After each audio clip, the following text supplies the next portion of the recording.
राधे राधे दोस्तों, नमस्कार दोस्तों। आप सभी का स्वागत है। जैसा कि हम सभी जानते हैं, रक्षाबंधन यानी बहन और भाई के प्रेम की रक्षा का बंधन है, जिसमें एक भाई अपनी बहन से रक्षा का सूत्र यानी राखी बंधवाता है और सदा निष्ठापूर्वक अपनी बहन की रक्षा करने का वचन देता है। क्या आप जानते हैं कि रक्षाबंधन का त्योहार हम क्यों मनाते हैं? चलिए मैं आपको बताता हूँ। हम जानते हैं कि श्रवण का महीना सबसे पवित्र और शुभ माना जाता है। इस महीने में सारा संसार पवित्र हो जाता है और इसके साथ ही श्रवण महीना की पूर्णिमा को रक्षाबंधन का त्योहार मनाते हैं। आज हम आपके लिए शास्त्रों और ग्रंथों से एक ऐसी कथा लाए हैं जिसकी महिमा सुनकर आपको रक्षाबंधन पर्व का असली महत्व समझ आएगा। देवता और दानव के बीच कितने युद्ध किए जाते थे, ये तो हम सभी जानते हैं। दानव हमेशा ये कोशिश में होते कैसे देवताओं के अमृत को हासिल किया जाए और उनके स्वर्ग पर कब्जा कर सके, जिसके लिए दानव कई वर्षों तक तपस्या करते थे और वरदान स्वरूप ब्रह्मा विष्णु महेश से मनचाहा वरदान मांग लिया करते थे, जिसके कितने बुरे परिणाम देवताओं को सहन करने पड़े।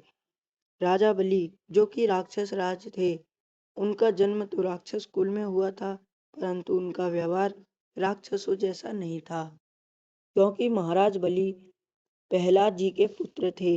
विष्णु भक्त होने के साथ ही वे शिव भक्त भी थे। महादेव की भक्ति से उन्होंने कई सारी सिद्धियां प्राप्त कर ली थी। राजा बलि ने 101 यज्ञ करने का निष्ठान किया था। अब देवताओं को यह चिंता सताने लगी कि कहीं राजा बलि उनका स्वर्ग हासिल ना कर ले। श्री हरि भगवान विष्णु उन सभी देवताओं की बात सुनकर राजा बलि के पास गए। वह श्री हरि जी से पूछते हैं कि आपको क्या चाहिए महाराज, मैं आपकी क्या सेवा कर सकता हूँ।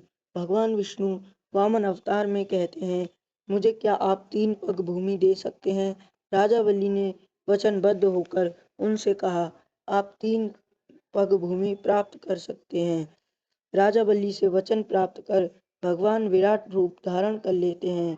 उन्होंने एक पग में धरती और एक पग में स्वर्ग नाप लिया। अब वे तीसरा पग में क्या नापते। तब राजा बलि ने अपने सिर पर तीसरा पग रखने को कहा। राजा बलि की भक्ति और दानवीरता देखकर भगवान विष्णु उन पर प्रसन्न हुए और अपने असली रूप में आ गए और उन्हें वर मांगने को कहा।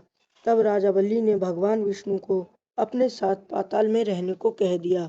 माता लक्ष्मी इस दुविधा के निवारण हेतु भगवान शिव के पास उपाय मांगने पहुंची। शिव जी माता लक्ष्मी से कहते हैं, राजा बलि वचनबद्ध पुरुष हैं, उन्हें किसी बंधन में बांध दो तो वह श्री हरि को वापस बैकुंठ ला सकती हैं।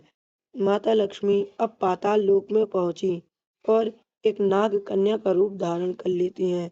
राजा बलि के पास पहुंचती हैं और माता लक्ष्मी राजा बलि को यह रक्षा सूत्र बांध देती हैं।